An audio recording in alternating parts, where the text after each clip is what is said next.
Vou-te explicar como aumentar exponencialmente as vendas da sua empresa em apenas 3 passos e começando pela estratégia. Então, primeiro que tudo, vamos discutir sobre o que é estratégia. Às vezes nós pensamos, não, tenho que fazer um plano estratégico da minha empresa, ou definir uma estratégia para os meus produtos, para os meus novos produtos. Eu começo por dizer que estratégia é apenas e só a definição de prioridades. Define prioridades, estás montando a tua estratégia. E eu vou explicar como.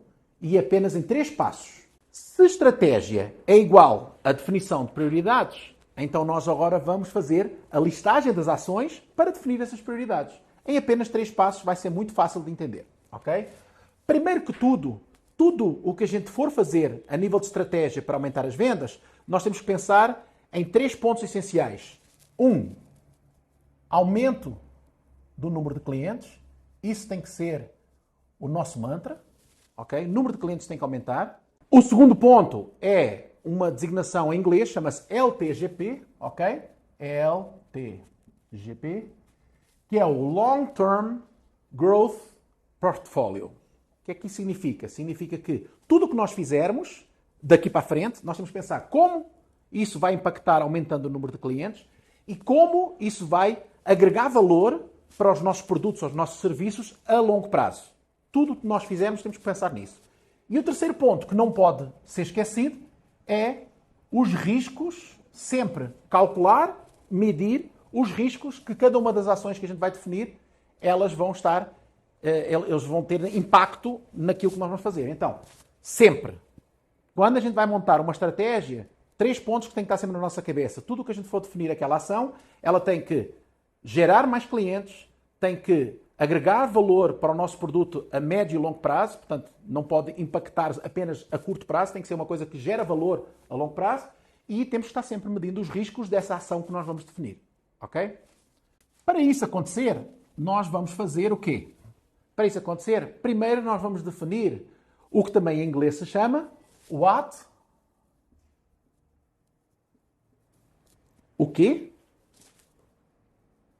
who, quem vai fazer e how. Como vai fazer. Ok? Então, primeiro nós vamos listar exaustivamente todas as ações que nós achamos que devem ser feitas para podermos aumentar as vendas dos nossos produtos ou dos nossos serviços. Então, aqui no What, nós vamos listar tudo, exaustivamente. Tudo o que nós acharmos, que a nossa equipa achar, que os nossos colegas acharem, que deveria ser feito para poder, independentemente de se tem muito risco ou pouco risco. No What, a gente lista todas as ações que achamos que devem ser feitas. Ok? Depois de definir essa listagem de muitas ações, sem limitação, fazer a listagem toda, nós vamos definir quem são as pessoas responsáveis que vão tomar conta dessas ações. Nós temos que definir. Tem que ter um dono. Cada ação tem que ter um dono. Um dono pode ter várias ações. Ok? E nós vamos ter que definir também, depois de definir quem são os donos, nós vamos ter que definir como é que essas ações devem ser feitas. Definir métricas. Ok? Métricas. Metas. Um cronograma. Ok?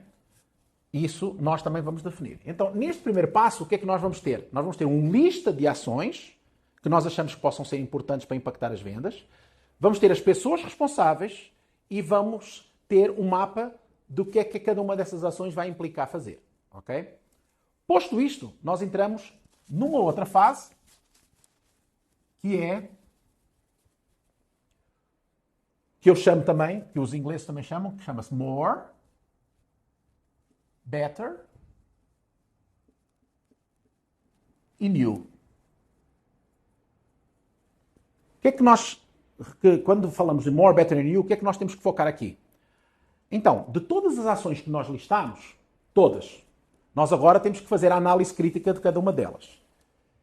E muitas das vezes as vendas estão estagnadas. Nós temos as vendas estagnadas daquele produto ou daquele serviço e nós assim, vamos tentar identificar o que é que pode ser um novo produto, o que é que pode ser um novo serviço. Muitas das vezes as empresas focam muito no new. Mas esquecem-se que quando pensam no novo, um novo produto, um novo serviço, uma nova ação que nunca fez antes, isso tem um custo muito grande quando ele devia começar a fazer o quê? No more. Como fazer mais do mesmo, ok? Mais do mesmo. Esse é o primeiro foco. Que eu geralmente falo que muitas das vezes as novas vendas, o aumento das vendas da receita da sua empresa está na sua gaveta. Basta que você olhe para o que já tem e como potenciar aquilo que já tem. O mais do mesmo. Faz um trabalho exaustivo de como fazer mais do mesmo. Vender mais sapatos. Hoje já tens um portfólio de 4 pares de sapatos, vários tamanhos, mais 3 pares de botas. Como vender mais unidades daqueles 4 sapatos que tu tens e mais botas, ok? Fundamental. Aí trabalhar canais de vendas, trabalhar parceiros estratégicos de negócio. Mais do mesmo. Depois, esgotado isso, tu vais trabalhar no better. Como fazer melhor aquilo que tu já fazes. Então, espera aí. Então, se eu tenho 4 pares de sapatos, 3 pares de botas, como é que eu posso fazer este sapato melhorar a produção daquele sapato, a qualidade do sapato, a oferta do serviço do sapato, de forma a que ele fique melhor. Às vezes melhor pode ser melhor na qualidade, mas também pode ser melhor na produção do custo, reduzir o custo. Portanto, trabalhar melhor, mais o mesmo, ainda mais o mesmo. Como melhorar aquilo que você já tem e que é o seu foco e que no fundo é a receita que você tem hoje na empresa, ok? E só depois de fazer esse exercício é que você pode e deve pensar no new. Só que muitas das vezes as empresas, tem vários casos, empresas que têm 20, 30, 40% do faturamento adicional, que podem aumentar 20, 30, 40% do seu faturamento, apenas trabalhando nestas duas linhas, ok? E nem sequer está trabalhando no new. Um exemplo prático. Você trabalha a sua base instalada? Você já vendeu o seu sapato para aquele cliente? Você já trabalhou os clientes que você já vendeu de forma que eles possam comprar mais? Ou que esses clientes a quem você já vendeu possam indicar você para outros clientes? Às vezes, ele comprou aquele sapato, mas tem o pai dele que também gostaria de comprar um sapato similar da tua fábrica. E quando falas em sapatos, falas em serviços. E então, a indicação de clientes existentes, ela é fundamental.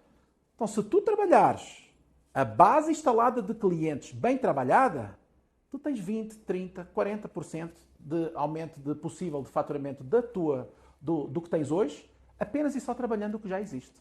Ok? Pronto. Agora, hoje, por final, o terceiro passo, que é muito importante, é a definição da matriz de impacto. Então, nós fazemos uma matriz de impacto, impacto nas vendas. Lembrem-se que o meu foco é sempre vendas, né?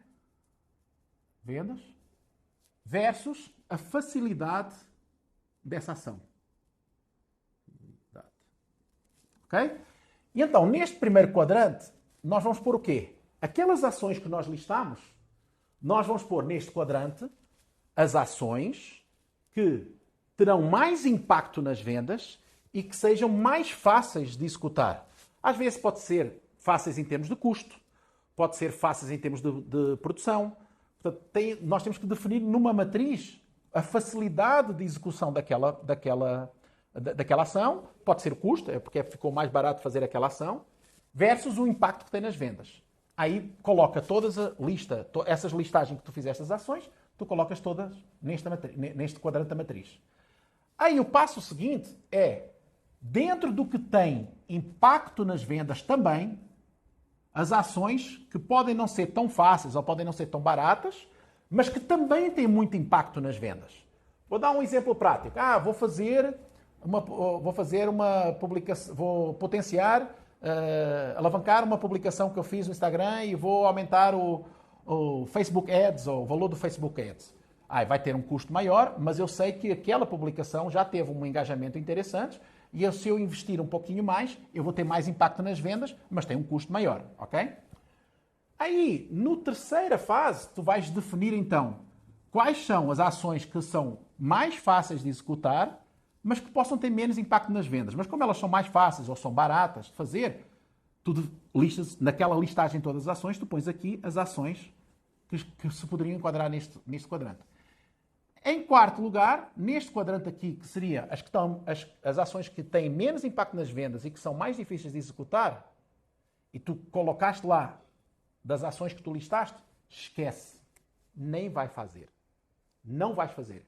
Estas ações não são ações que tu deves focar, porque não são ações que vão dar impacto nas tuas vendas e, ainda por cima, elas têm, ou porque são muito caras, ou porque são muito custosas a fazer. Então tu esqueces este quadrante, as ações que ficarem neste quadrante não servem para o teu plano.